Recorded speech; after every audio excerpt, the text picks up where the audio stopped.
Hello everyone. We are the student of BSc Nursing fourth year in Cole Valley Institute of Nursing Harnoda Bilaspur. जैसे कि हमारे समाज में कुछ बातें ऐसी होती है जिन पर बात करने से लोग कतराते हैं, लेकिन वही बातें सबसे ज़्यादा ज़रूरी होती है। उनमें से एक सेक्सुअल अब्यूज़ यानी कि यौन शोषण है। कई लोग ये सोचते हैं कि सेक्सुअल अब्यूज़ बस फिल्मों या न्यूज़ तक ही सीमित है, लेकिन सच्चाई यह है कि ये हमारे आसपास भी होता है और कभी बिना किसी को बताए भी होता रहता है। तो सेक्सुअल अब्यूज़ को समझना और इस पर बात करना ज़रूरी है ताकि हम खुद भी सतर्क रहें और दूसरों को भी जागरूक कर सकें। तो इसके खिलाफ चुप रहना ज़रूरी नहीं है, बल्कि हमारे लिए घाटा है। सेक्सुअल अब्यूज़ एक ऐसा मुद्दा है जिस पर बोलना ज़रूरी है ताकि और लोग हिम्मत पा सकें। तो WHO वर्ल्ड हेल्थ ऑर्गेनाइजेशन, इस ऑर्गेनाइजेशन के बारे में आप लोगों ने कहीं ना कहीं तो सुना ही होगा। इन्होंने बताया है कि सेक्सुअल अब्यूज़ उसे कहते हैं जब कोई आपकी मर्ज़ी के बिना आपके शरीर को छूता है या आपको अनकंफर्टेबल फील कराता है।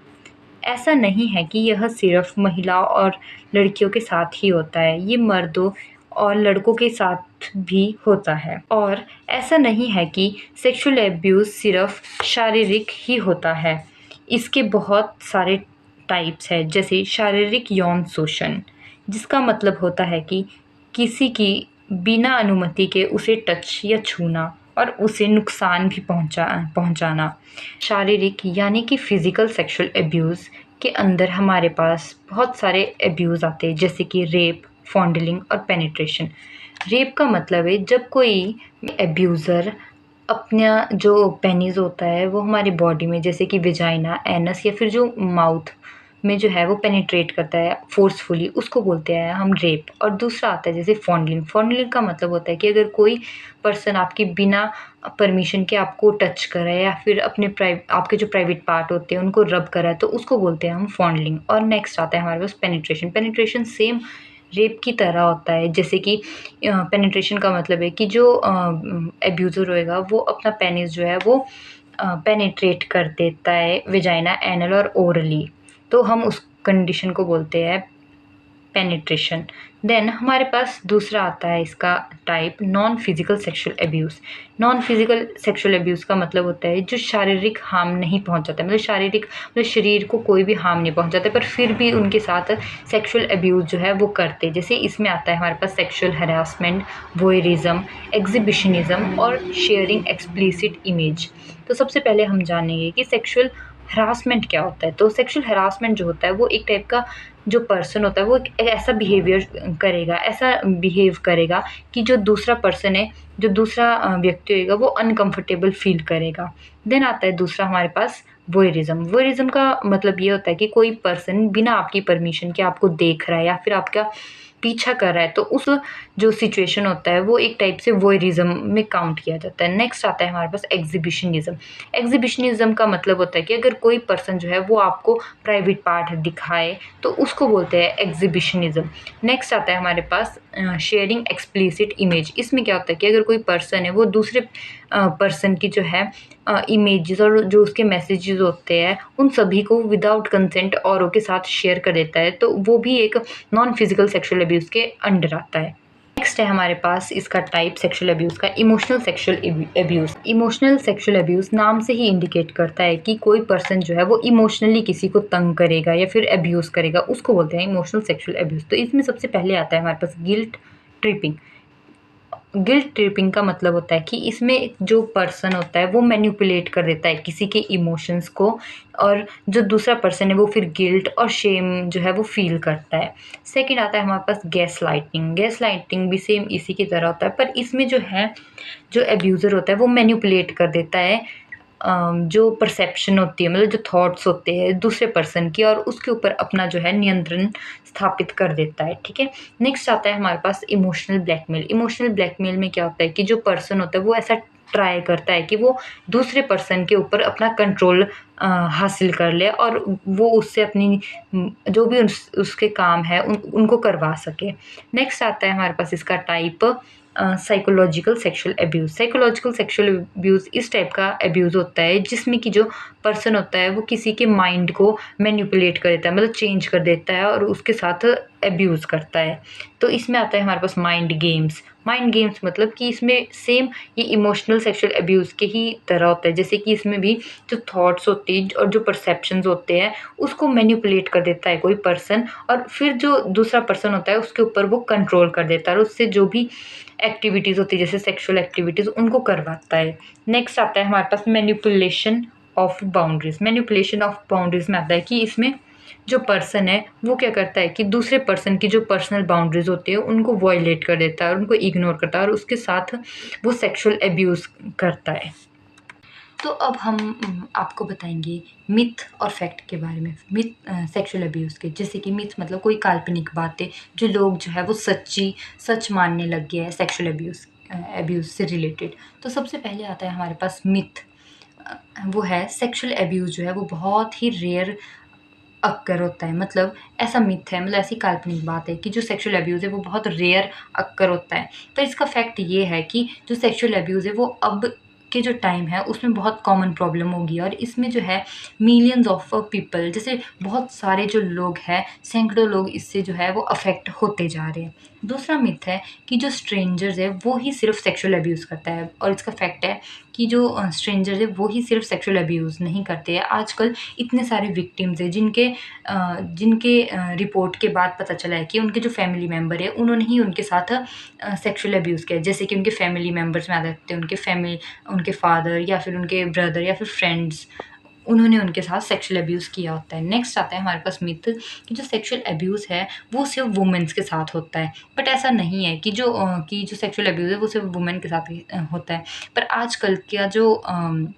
आजकल का जो टाइम है उसमें ना ही जेंडर को देखा जाता है, ना ही एज को देखा जा रहा है, ना ही उसके बैकग्राउंड को देखा जाता है, और विदाउट उसके इन सब चीज़ों के सेक्सुअल अब्यूज़ उनके साथ हो ही रहा है। नेक्स्ट मिथ है कि अगर जो पर्सन है वो फाइट बैक नहीं कर रहा है तो हम उसको ये नहीं कंसिडर करेंगे कि वो रेप है, बट ऐसा नहीं है कि जो रेप और जो सेक्सुअल अब्यूज़ होता है उसमें कभी भी विक्टिम का जो है वो फॉल्ट नहीं होता है, वो एब्यूज़र होता है उसी का सारा फॉल्ट होता है।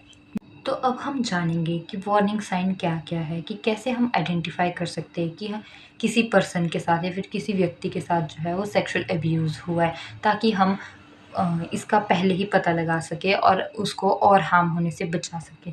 तो इसमें सबसे पहले आता है हमारे पास फिज़िकल साइन। फिज़िकल साइन मतलब कि उसके जो शरीर है उस पे साइन हमें देखने को मिलेंगे, जैसे कि उसके शरीर पे कट लगे होंगे बहुत ज़्यादा, और जो उसकी स्किन होएगी वो भी किसी ने जलाई होगी, जैसे बर्न के निशान होंगे। देन और आता है जैसे कि उसको डिफ़िकल्ट होएगा वॉक करने में, मतलब चलने में डिफ़िकल्टी होएगी, उसको बैठने में डिफ़िकल्टी आएगी। उसके जो जेनिटल एरिया आएगा, प्राइवेट पार्ट्स होंगे, वहाँ पे बहुत ज़्यादा पेन होएगी, डिस्कम्फ़र्ट फ़ील करेगा वो। और जो उसके जेनिटल एरिया होंगे वहाँ से जो है वो एक्सेसिव ब्लीडिंग देखने को मिलेगी। नेक्स्ट आता है हमारे पास इमोशनल एंड बिहेवियरल साइन। इसमें आता है जैसे कि जो पर्सन है वो बहुत एंजाइटी फ़ील करेगा, बहुत वो डरेगा हर एक छोटी-छोटी चीज़ों से, उसके बहुत ज़्यादा जो मूड स्विंग्स होंगे और वो इरिटेबल फ़ील करेगा, डिफ़िकल्ट होएगा उसको रात को सोने में, क्योंकि उसके जो दिमाग में जो है वो बहुत अजीबो-गरीब जो है वो सपने आएँगे, और उसका जो भी पहले एक्टिविटीज़ में उसका इंटरेस्ट होता था वो सब कुछ ख़त्म हो जाएगा। वो अपने आप को हार्म करने की कोशिश करेगा, या फिर उसके दिमाग में जो है वो एक टाइप से खुद को ख़त्म करने के जैसे थॉट्स आएँगे। नेक्स्ट है हमारे पास वर्बल साइन। वर्बल साइन में क्या होता है कि जो पर्सन है वो वर्बली जो है वो बात करेगा, जैसे कि वो जो उसके साथ जो सेक्सुअल अब्यूज़ हुआ है वो अपनी जो भी उसके साथ घटना घटी होगी उसके बारे में वो बताएगा, और उससे वो ना बात करेगा कि मेरे साथ सेक्सुअल एक्ट हुआ है, कि ऐसी या फिर वो इन सेक्सुअल अब्यूज़ के बारे में अपनी जो नॉलेज है वो गेन करना स्टार्ट कर देगा, और अपनी जो एंग्ज़ायटी है वो एक्सप्रेस करेगा, डर एक्सप्रेस करेगा अगर वो उस पर्सन को देख लेगा या फिर वो ऐसी सिचुएशन से गुज़रेगा।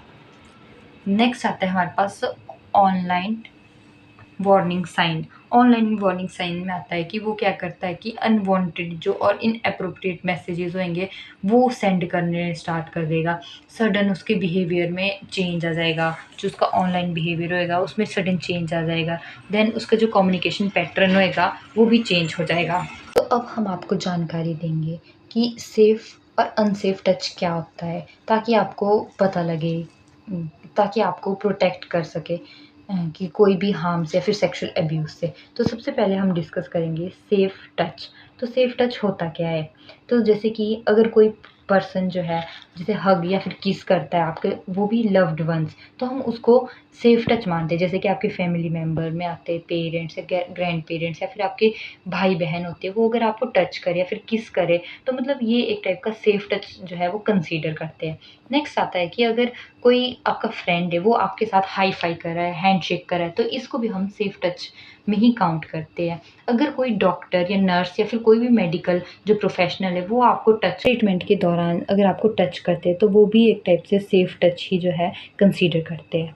नेक्स्ट आता है हमारे पास कि अगर कोई पर्सन जो है मतलब दोनों जो अगर 2 पर्सन जो है वो आपस में एग्री और एक दूसरे को टच करे या फिर हैंड को जो अपने हाथ है उनको होल्ड कर रहे हैं या फिर हग कर रहे हैं एक दूसरे को, तो इस कंडीशन को भी जो है वो हम सेफ़ टच में ही काउंट करते हैं। नेक्स्ट आता है हमारे पास अनसेफ टच। अनसेफ टच में आती है हमारे पास जैसे कि अगर कोई पर्सन आपको विदाउट परमिशन के जो है वो टच करता है और इससे आपको हार्म हो रहा है, तो ये अनसेफ टच है। अगर कोई पर्सन जो है वो आपको अनकंफर्टेबल फ़ील करवा रहा है या फिर आपको फ़िज़िकली हर्ट कर रहा, तो ये भी अनसेफ टच में आता है। अगर कोई पर्सन जो है वो आपको टच कर रहा है पर आप उसको ना जानते होगे, ना ही आप उसके ऊपर ट्रस्ट करते हो, तो ये भी अनसेफ टच में आता है।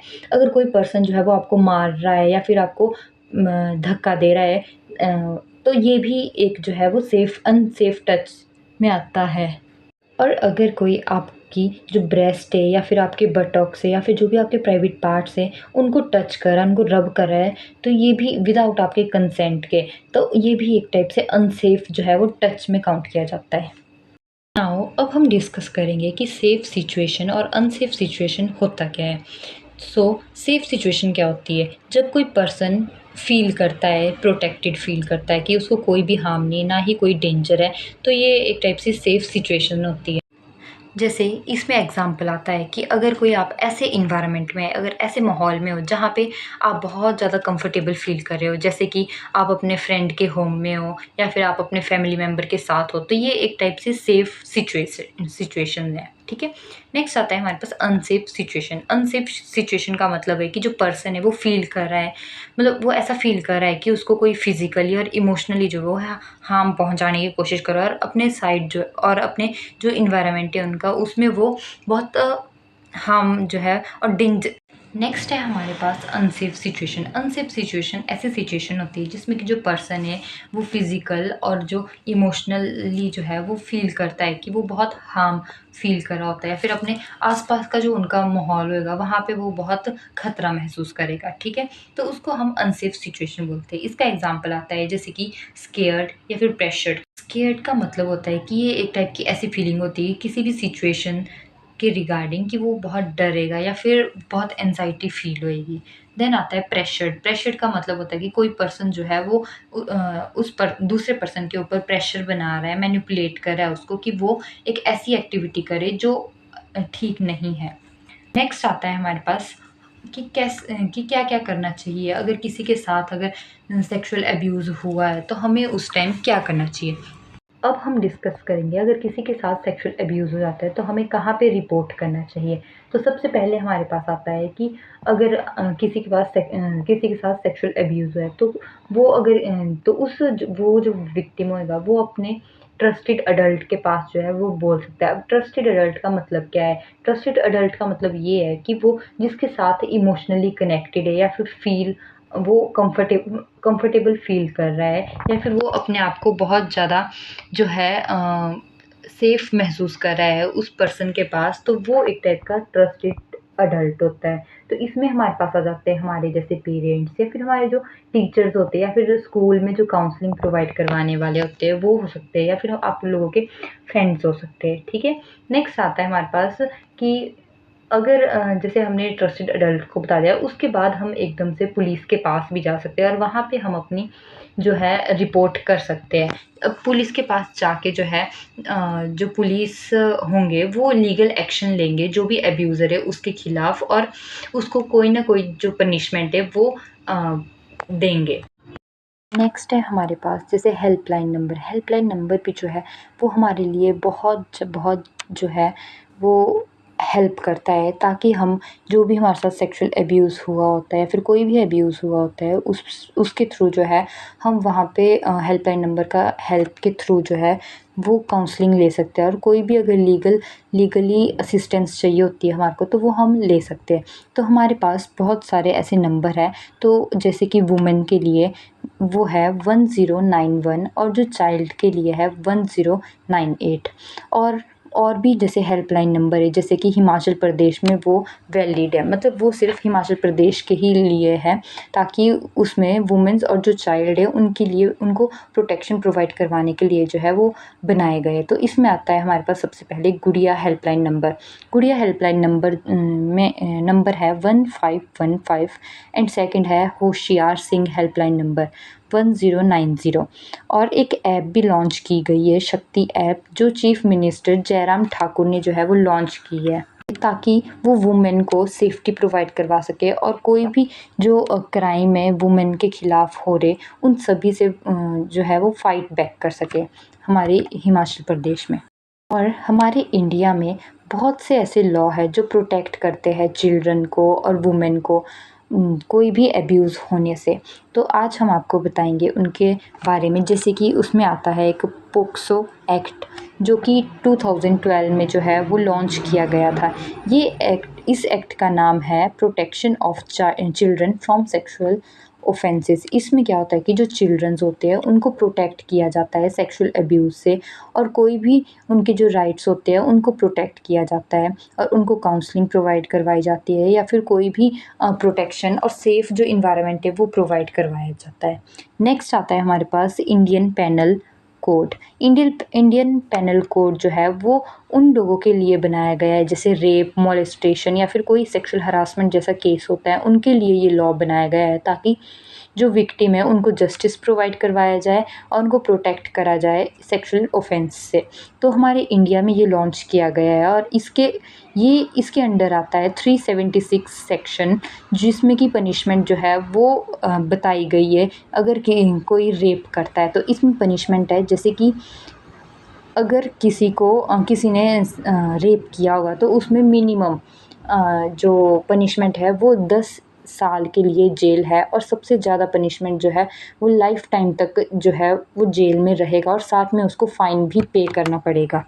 नेक्स्ट आता है हमारे पास साइबर सेफ्टी लॉस। जैसे कि आजकल आप लोगों ने सुना ही होगा कि कितना क्राइम बढ़ चुका है हमारे ऑनलाइन बेस पे भी, जैसे ऑनलाइन जो है वो वीडियो जो है वो शेयर की जा रही है विदाउट उनके कंसेंट, जो उनकी इमेजेस है उनको शेयर किया जा रहा है। तो उसके लिए भी जो हमारे इंडिया है उसमें एक लॉ बनाया गया है, cyber safety law. Cyber safety law जो होता है वो एक टाइप का ऐसा लॉ है जिसमें प्रोटेक्ट किया जाता है हर एक इंडिविजुअल को, कि वो एन ऑनलाइन अब्यूज़ से अपने आप को प्रोटेक्ट कर सके, या फिर स्टॉकिंग से अपने आप को प्रोटेक्ट कर सके, या फिर कोई ब्लैकमेलिंग है उन चीज़ों से जो है वो अपने आप को प्रोटेक्ट कर सके।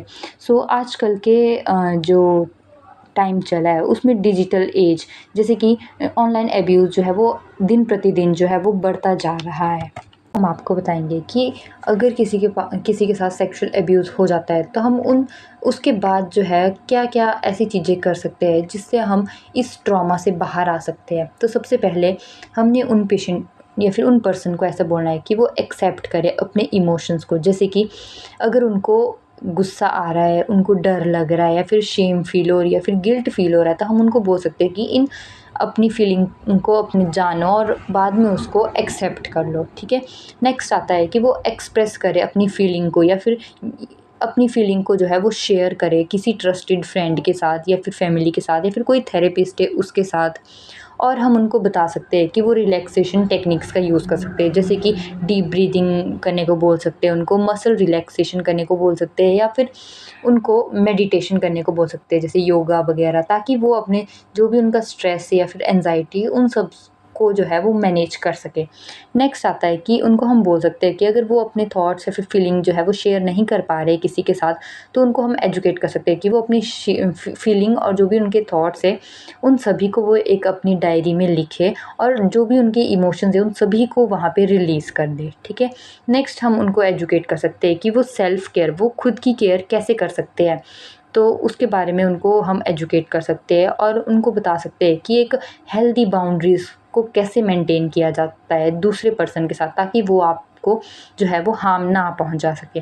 नेक्स्ट है कि हम उनको एजुकेट कर सकते हैं कि वो सपोर्ट ग्रुप का हेल्प ले। सपोर्ट ग्रुप मतलब वो ऐसे ग्रुप होते हैं जिसमें कि जो ट्रॉमा से गुज़र रहे होते हैं लोग, उन सभी को वहाँ पे वहाँ पे काउंसलिंग जो है वो प्रोवाइड करवाई जाती है।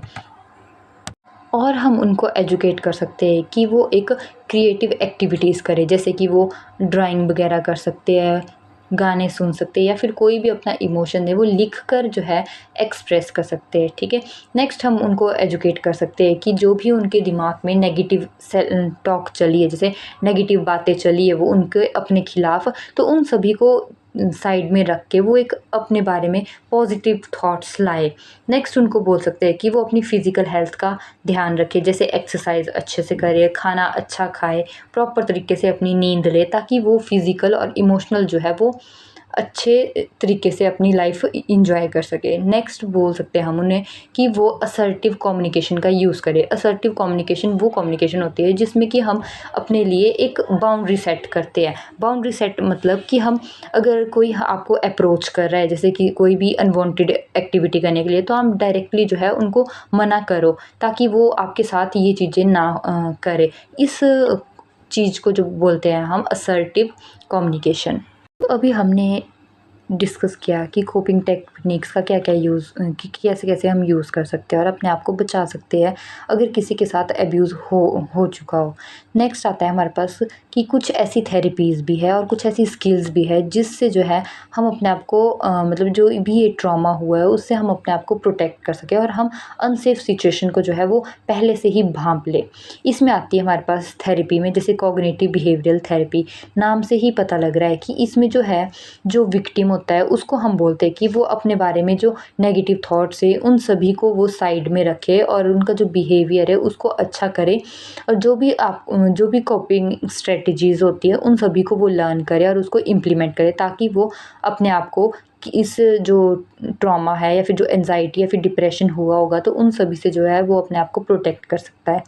नेक्स्ट थेरेपी आती है ग्रुप थेरेपी। ग्रुप थेरेपी इस टाइप की थेरेपी होती है जिसमें कि एक टाइप की कम्युनिटी होती है, मतलब एक टाइप का ये एक सोशल ग्रुप होता है जिसमें कि बहुत सारे विक्टिम जो है सेक्सुअल अब्यूज़ के वो होंगे, और उसमें वो आपस में डिस्कस करेंगे एक दूसरे का जो एक्सपीरियंस होता है, जो भी उनके साथ हुआ होता है उन सभी को डिस्कस करते हैं, तब वो एक दूसरे की जो फीलिंग है वो शेयर करते हैं और समझते हैं। ये बहुत हेल्पफुल होती है ये ग्रुप थेरेपी सेक्सुअल अब्यूज़ के जो पेशेंट होते हैं उनके लिए।